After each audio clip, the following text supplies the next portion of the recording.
ભાવિ પતિ સાથે યુવતીએ લગ્ન પહેલાં જ અકલ્પનીય સત્ય ઘટના. એક 26 વર્ષીય યુવકની સગાઈ થાય છે સમાજના રીતિ રિવાજ અને તમામ વિધિઓ સાથે, પોતાના જ સમાજની યુવતી સાથે.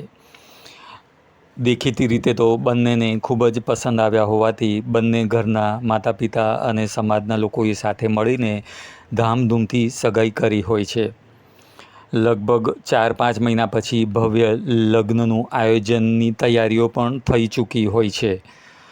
આ યુવક એટલો હરખ ગયેલો, તેના માતા પિતા પણ પોતાના દીકરાના લગ્ન માટે એટલી ધામધૂમ અને ઉત્સાહી હોય છે કે તેઓ કરોડો રૂપિયા ખર્ચવા તૈયાર થઈ ગયા હોય છે અને તેમણે જયપુરના રાજમહેલમાં લગ્નનું વિધિ કરવાનું નક્કી કર્યું હોય છે. રૂમો બુક કર્યા હોય છે. મહેમાનોને ત્યાં લઈ જવા માટે, દેશ વિદેશથી આવનારા મહેમાનો માટે 2 વિમાનો પણ બુક કર્યા હોય છે. આમ કરોડો રૂપિયાનો ખર્ચ નક્કી કરી અને આ લગ્નની તૈયારીઓ જાણે રાજાશાહી ઠાઠથી થવાની હોય છે. આ બાજુ યુવકને યુવતી ખૂબ જ પસંદ હોય છે અને તે પણ અવારનવાર એકબીજાને પ્રસંગોપાત મળવાનું રાખતા હોય છે. જેમાં સામેલ હોય છે કોઈ તહેવાર આવતા હોય, એકબીજાને ત્યાં ડિનર કરવાનું હોય, ક્યાં એકબીજાના પરિચય માટે બહાર મળવા જવાનું હોય, તેઓ હળતા મળતા હોય છે. તેવામાં એક દિવસ તે યુવતીનો જન્મદિવસ આવે છે અને યુવતી તે ફરવા જવાનું નક્કી કરે છે. યુવકને લઈને તે પહાડીઓ ઉપર ટ્રેકિંગ માટે લઈ જાય છે અને તે જ દિવસ ગોજારો નીવડે છે.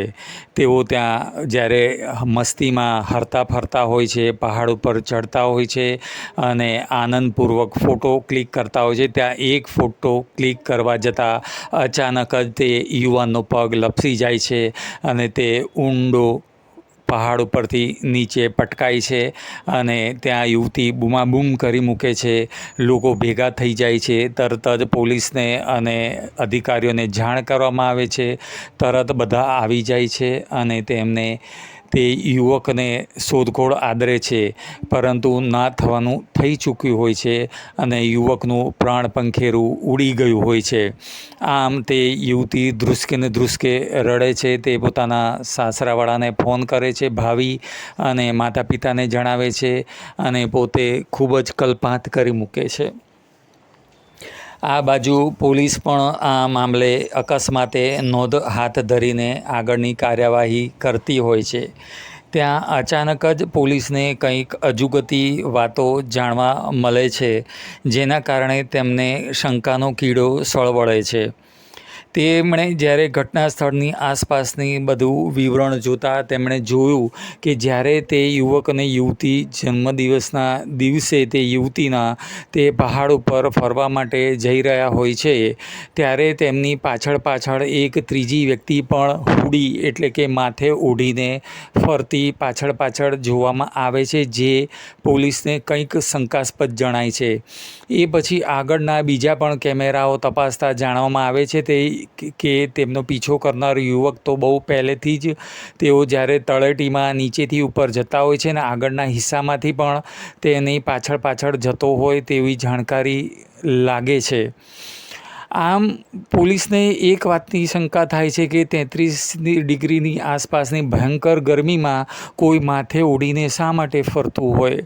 એ પછી તેમને થોડીક શંકા ઘેરી બનતા તે યુવતીના ફોનની ડિટેલ કાઢવામાં આવે છે. તો તે યુવતી એક અન્ય યુવક સાથે છેલ્લા વર્ષથી લગભગ હજારો વખત વાત કરતી હોવી માહિતી બહાર આવે છે.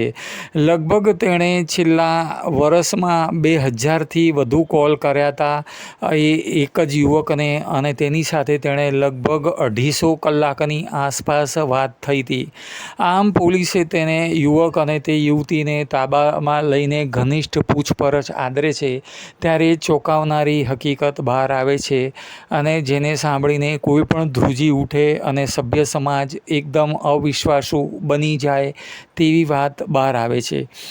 હકીકત એ હતી કે તે યુવક પીછો કરનારો તે બંનેનો તે બીજો કોઈ નહીં પરંતુ તે યુવતીનો પ્રેમી હતો અને તે પ્રેમી તેની પાછળ યુવતીના કહેવાથી જ આવ્યો હોય છે, અગાઉથી નક્કી કરેલા પ્લાન પ્રમાણે, અને તેને ત્યાં પહાડ ઉપર લઈ જઈ અને બોલાવવામાં આવે છે અને ફોટો પાડતી વખતે તેને ત્યાંથી જ ધક્કો મારી દેવાનો હોય છે તેવો પ્લાન હતો. અને આમ તે યુવતી અને તેના પ્રેમીએ મળી અને તેના ભાવિ પતિને ત્યાં પહાડ ઉપર પોતાના જન્મદિવસે બોલાવીને ધક્કો મારીને તેને જીવથી હાથ ધોળાવી નાખ્યા હતા. તો તેનું કારણ સીધું ને સ્પષ્ટ છે કે તે યુવતીને તે પોતાના ભાવિ પતિ જેની સાથે સગાઈ થઈ હતી તેની સાથે લગ્ન કરવા નહોતા. તેના કારણે તેણે આવો ગુનો આચર્યો હતો. પોલીસ પણ ચોંકી ઉઠી હતી અને તેમણે જ્યારે તે ધરપકડ કરેલા પ્રેમીને પૂછ્યું કે તે આ યુવતીને લઈને ભાગી શક્યો હોત અથવા યુવતીને પણ કહ્યું કે તું તારા માતા પિતાને ના પાડી શકી હોત કે મારે આ લગ્ન નથી કરવા, હું બીજા કોઈને પસંદ કરું છું, ત્યારે તે પ્રેમીએ જવાબ આપ્યો કે તેની પ્રેમિકા એવું નથી ઈચ્છતી કે તે સગાઈ તોડે તો મા બાપને બદનામી થાય અને મા બાપની સમાજમાં આબરૂ જાય તેવું નથી ઈચ્છતી, એટલા માટે અને ભાગી જઈએ તો પણ સમાજમાં મા બાપને ક્યાંય મોઢું બતાવવાનો વખત ના રહે. એના કારણે મા બાપની ઇજ્જત બચાવવા ખાતર તેણે કોઈ નિર્દોષનો આવી રીતે જીવ લીધો હતો. પોલીસને પણ આ વાત સમજમાં આવી નથી, કારણ કે કોઈ માણસ પોતાના સમાજની આબરૂની બીકે કોઈનો જીવ લે તો શું કંઈ તેની આબરૂ વધવાની હતી? અત્યારે શું તે જેલના સળિયા પાછળ ધકેલાઈ ગઈ તો તેના મા બાપની પ્રતિષ્ઠા વધી ગઈ? ખરેખર નહીં જ, સીધી વાત છે. અને બીજી પણ એક બાબત બહાર આવી હતી કે તેણે જ્યારે આ ઘટનાને અંજામ આપ્યો તેના થોડાક દિવસ પહેલાં પણ આ જ ઘટના કરવાનો પ્રયત્ન કર્યો હતો અને તેણે ઓલરેડી એક જગ્યાએ લઈ જઈ અને પહાડ ઉપરથી ધક્કો મારી જ દીધો હતો પોતાના ભાવિ પતિને. પરંતુ તે પતિ ટ્રેકિંગ કરનારો હતો, મતલબ કે સ્પોર્ટ્સનો શોખીન હતો, એટલે તે પહાડથી ગબડતા જ તેણે અચાનક જ એક ઝાડની ડાળી પકડીને બચીને ઉપર આવી ગયો હતો. ત્યારે તેની થનારી પત્નીએ એવું બહાનું કાઢ્યું કે તારા પગ પાસે મેં સાપ જોયો એટલે સાપથી બચાવવા મેં તને ધક્કો માર્યો હતો.